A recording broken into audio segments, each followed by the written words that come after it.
मित्रों नमस्कार। आपका बहुत बहुत स्वागत है। और आज जो भारत यानी बीजेपी है और दूसरी तरफ इंडिया यानी कांग्रेस और उसका गठबंधन है, उसको लेकर आज दिन भर कुछ न कुछ गतिविधियां होती रही।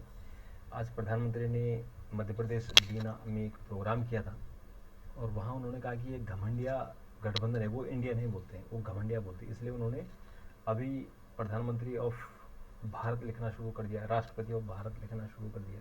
क्योंकि वो इंडिया है तो इसलिए वो इंडिया से, जो ये गठबंधन वाला इंडिया है, इसका नाम अपनी जबान से नहीं लेना चाहते हैं।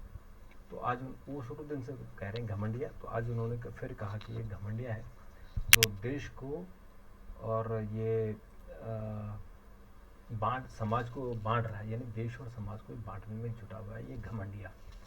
और उन्होंने 50,800 करोड़ रुपए की परियोजनाओं और उनका शिलान्यास किया। और प्रधानमंत्री ने कहा कि ये जो गठबंधन है वो देश को 1,000 साल की गुलामी में धकेलना चाहता है। और G20 की सफलता से आज देशवासी गौरवान्वित हुए हैं। तो अब चूंकि मध्य प्रदेश में चुनाव है और दोनों दल पूरी ताकत से लगे हुए हैं कि राजस्थान, मध्य प्रदेश, छत्तीसगढ़ और तेलंगाना को जीते, और इसलिए बीजेपी भी लगी हुई है। प्रधानमंत्री लगातार मध्य प्रदेश जा रहे हैं।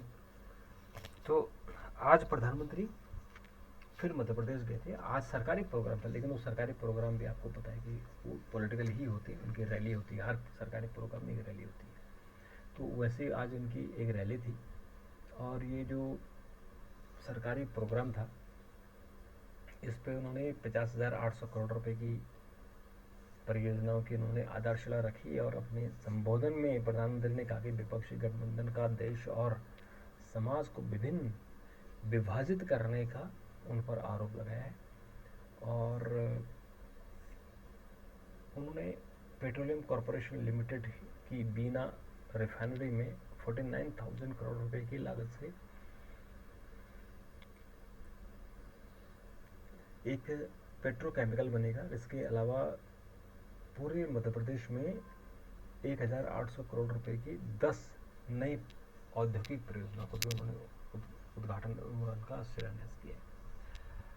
तो आज हालांकि प्रोग्राम तो सरकारी था, लेकिन पूरी तरह से वो बीजेपी में था और प्रधानमंत्री ने अपोजिशन को घेरने में कोई कमी नहीं छोड़ी।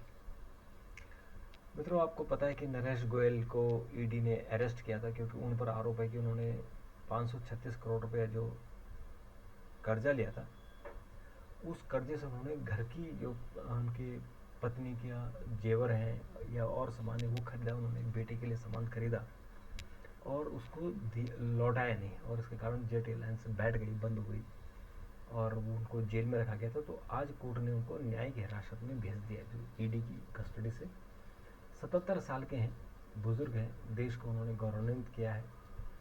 उन्होंने एयरलाइंस चलाई और इस देश में उन्होंने कंफर्टेबल बना दिया था एयरलाइंस में। तो जो पहले सिर्फ इंडियन एयरलाइंस ने सरकारी एयरलाइंस होती थी, तो आज उन्होंने आम पब्लिक को, और हिंदुस्तान में पहली प्राइवेट एयरलाइंस उन्होंने शुरू की थी। तो खुद वो एक कैशियर थे, एक छोटे से कैशियर थे, 300 रुपये तनख्वाह मिलती थी, और जेट के मालिक हो गए और आप बेचारे जेल में, अभी इस उम्र में 77 साल की उम्र में जेल में हैं। और उनको अगर वो जज होता या मैं अगर इस पोजीशन में होता तो मैं इनको बाइज्जत बरी करता और छोड़ता, क्योंकि उन्होंने देश को, इनकी कंपनी में 25,000 लोग काम करते थे और कितना इस देश को टैक्स देते होंगे, कितने लोगों को रोज़गार उन्होंने दिया और एक एविएशन सेक्टर में क्रांति उन्होंने की। तो इनको अवार्ड देने के बजाय जेल में रखा गया, ये बहुत दुखद है। उन पर जो आरोप है, मुझे लगता है कि अगर ये ईडी वीडी अगर कोई इसको इंटरवेन ना करे तो ये पैसा तो दे सकते हैं, ऐसी बात नहीं है। क्योंकि इनके ब्रिटेन में और कई जगह इनके बहुत अच्छी प्रॉपर्टियां हैं, इनके टापू भी इनके पास है, जिसको टैक्स हेवन बोलते हैं। और कुछ भी है, उनको ये टैक्स, ये जो बैंक का लोन था वो देना चाहिए था। ये बैंक और उन दोनों के बीच में है, इसको इसमें ईडी का कोई रोल नहीं होना चाहिए था। जब तक कि कोई कंप्लेंट ना हो, ये ईडी जो है नेतागिरी हो रही है ईडी की तरफ से, तो वो ठीक नहीं है। और मित्रों, राष्ट्रीय न्यायिक डेटा ग्रिड से सुप्रीम कोर्ट जुड़ेगा। आज प्रधान न्यायाधीश DY चंद्रचूड़ ने घोषणा की कि सुप्रीम कोर्ट को जल्द ही राष्ट्रीय न्यायिक डेटा ग्रिड से जोड़ा जाएगा। और प्रधानमंत्री ने इसकी बड़ी तारीफ की। उन्होंने कहा कि चीफ जस्टिस ने जो काम किया वो बहुत अच्छा किया। और मित्रों, इसके अलावा ईडी ने के कविता को दिल्ली बुलाया। ये के कविता चंद्रशेखर राव की बेटी है। और आपको पता है कि दिल्ली में जो शराब घोटाला हुआ था, कथित तौर पर, अभी प्रूफ नहीं हुआ है, अभी आरोप ही है कि उसमें मनीष सिसोदिया, सत्येंद्र जैन और जो लोग जेल में हैं, ये पैसा कहीं ना कहीं तेलंगाना गया है। और इसमें के कविता के पास इसके प्रूफ मिले हैं कि उनको पैसा मिला है। तो ईडी ने उनको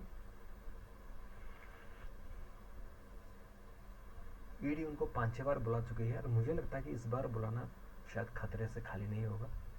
तो कई कविता को अपनी जितनी प्रूफ है वो देने चाहिए, अपने आप को निर्दोष साबित करना चाहिए।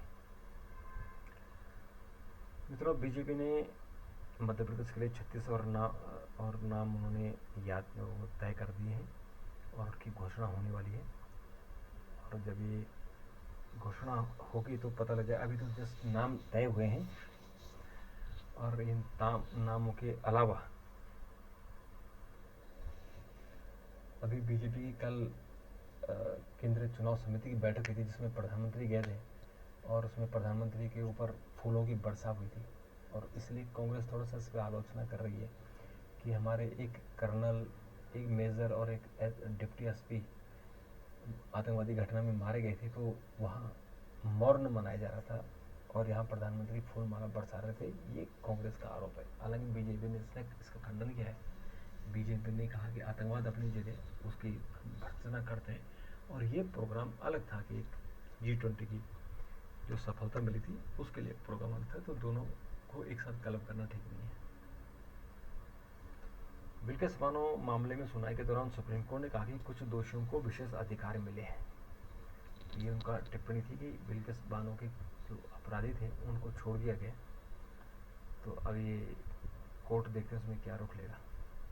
मित्रों, आज मुंबई में रनवे पर एक विमान फिसल गया और उस विमान के 2 टुकड़े हो गए। बड़े कमाल की बात है। उसका वीडियो देखिए आप कि एक जहाज क्या है, ऐसा 2 टुकड़े हो सकते हैं। हालांकि किसी को चोट नहीं लगी, 3 लोगों को मामूली चोट लगी है, उनको हॉस्पिटल एडमिट कराया गया है।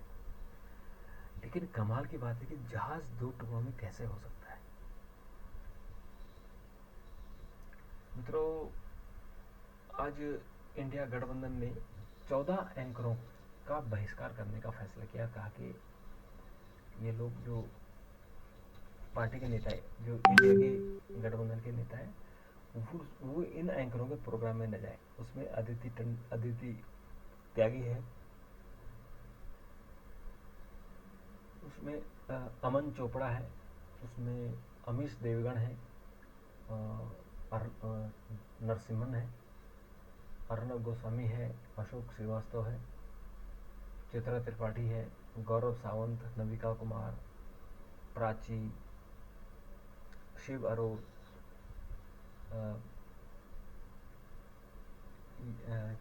सुधीर चौधरी और सुशांत सिन्हा, ये 14 लोग हैं। इनको कहा गया कि इनके प्रोग्राम में ले जाना। लियाकत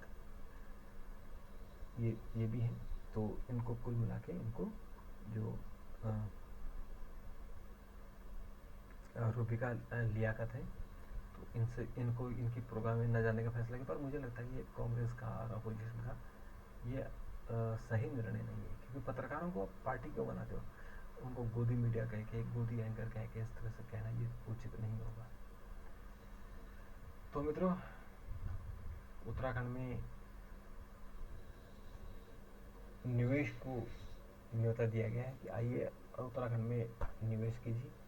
आज प्रेस कॉन्फ्रेंस थी दिल्ली में, तो सीएम ने बहुत सारी घोषणाएं की और आज ही कुछ जगह एग्रीमेंट हुए हैं। तो मित्रों, अभी के लिए इतना। फिर आपसे मुलाकात होगी। तब तक के लिए नमस्कार, थैंक यू, धन्यवाद।